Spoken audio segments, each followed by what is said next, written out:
নমস্কার বন্ধুরা, আজকে আমি সিলেটি রান্না করতে গিয়া আপনাদের জন্য একটা স্ন্যাক্সের রেসিপি নিয়ে আইলাম। আমি এই স্ন্যাক্সটা সাধারণ, অতি সাধারণ অল্প উপকরণ দিয়া, ঘরোয়া উপকরণ দিয়া বানাইয়া আপনারা দেখাইমু। আপনারা এরকম বানাইবা, দেখবা এটা আপনারা সন্ধ্যার সময় চায়ের সঙ্গেও খাইতে পারবা। এখন দেখুন আমি কি বানাই। এটা এক বাটি চাউল আমি ভিজাইয়া রাখছিলাম 4 ঘন্টা। আপনারা 4 ঘন্টা ভিজাইয়া রাখবা। 4 ঘন্টা ভিজাইয়া রাখছিলাম। এখন এটা আমি ব্লেন্ডার মেশিনে দিয়া বাটি, আর এর সঙ্গে দিব আমি হাফ বাটির থেকেও কম এটা ভাত বানাইয়া রাখছেন। ভাত আছিল ওপরে, ঠান্ডা ভাত, ওই ভাতটা দিয়া চাউল আর কাঁচা চাউল আর পাকনা চাউল ভাত রান্না করিয়া আপনারা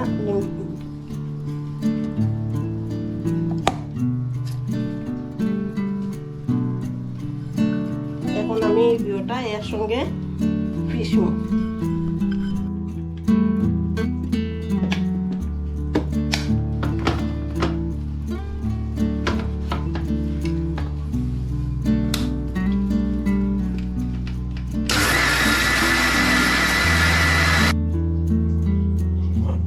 যখন আমার চাল বাটা হয়ে গেছে, এখন আমি এটার মধ্যে ডালিয়ে আমি সব জিনিস মিলাই।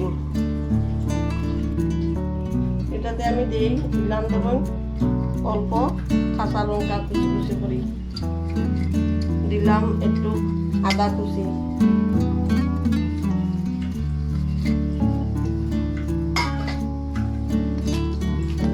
দিলাম স্বাদ মতো লবণ,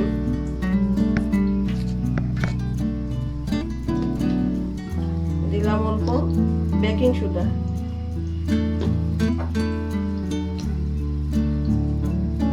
আর দিলাম হাফ চামচ থেকে একটু কম দিলাম গোলমরিচের গুঁড়া।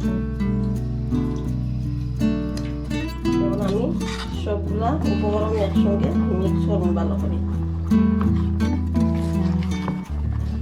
যখন এটার মাঝে আমি বানাই মতো, এটার মধ্যে আমি হাত দিয়া একটু ভালো করিয়া একটু তেল লাগাইয়া, ঘি লাগাইয়া, আমি আপনারা তেল লাগাইলেও, সাদা তেল লাগাইলেও পারবা।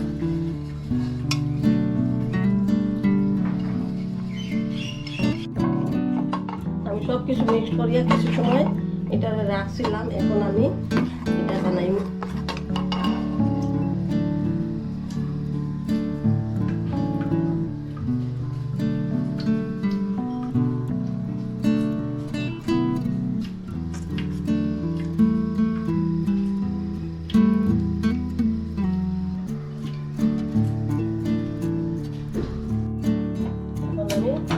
গ্যাস জ্বালাইলাম, এখন আমি গ্যাসের উপরে বয়াইলাম।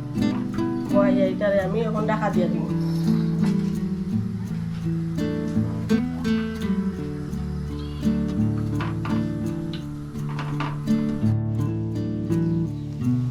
যখন বন্ধুরা এটা নিচের দিকে হয়ে গেলে পরে আপনারা এইরকম উল্টা করিয়া দিবা, এরকম উল্টাইয়া দিবা।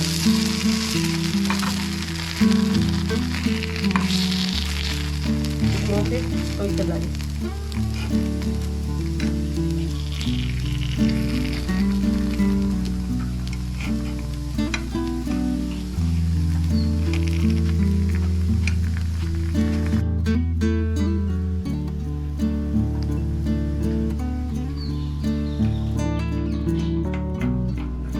বন্ধুরা আমার হয়ে গেল।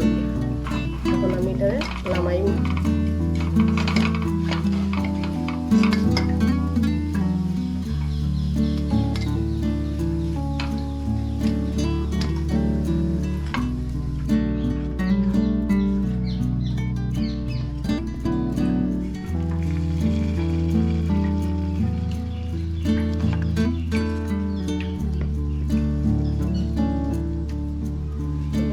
আমি আগে একবার বানাই দিছি, বানাইয়া সারছি, এখন আমি আরেকবার দিলাম।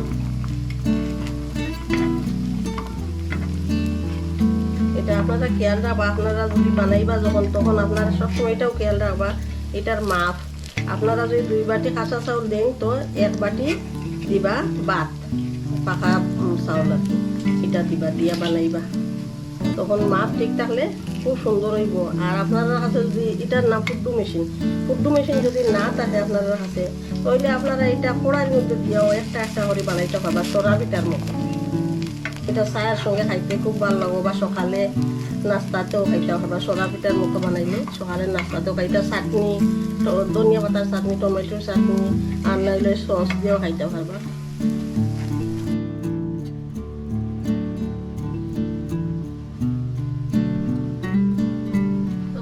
দেখুন আমি যে এই নাস্তা বানাইলাম, চায়ের সঙ্গেও খাইতে পারবো, আপনারা ছোটো বাচ্চারা স্কুলেও দিতে পারবেন টিফিনটা বানাইয়া। এটার মধ্যে তেল বেশি লাগে না, আপনারা এরকম বানাইয়া বাচ্চারা টিফিনও দিবা। খুব অল্প সময়ে একদম চটপট হয়ে যায় গিয়া, কোনো সময় লাগে না এটাকে। আপনারা বানাইয়া দিবা। আর দেখুন আমার এটা কীরকম হয়েছে, একদম সফট, দেখুন কি সুন্দর হয়েছে। এখন এটা আমি সস দিয়া খাইব, সস লাগাইয়া, আপনারা সস লাগাইয়া খাইবা, তো চাটনি দিয়েও খাইতে পারো।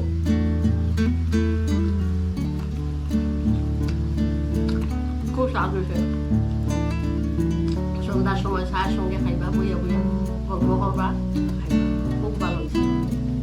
আর আপনারা আমার চ্যানেলটাকে লাইক করবা, খুব বেশি বেশি করে শেয়ার করবা, আর কমেন্ট করিয়া জানাইবা কীরকম হয়েছে আমার রেসিপিটা।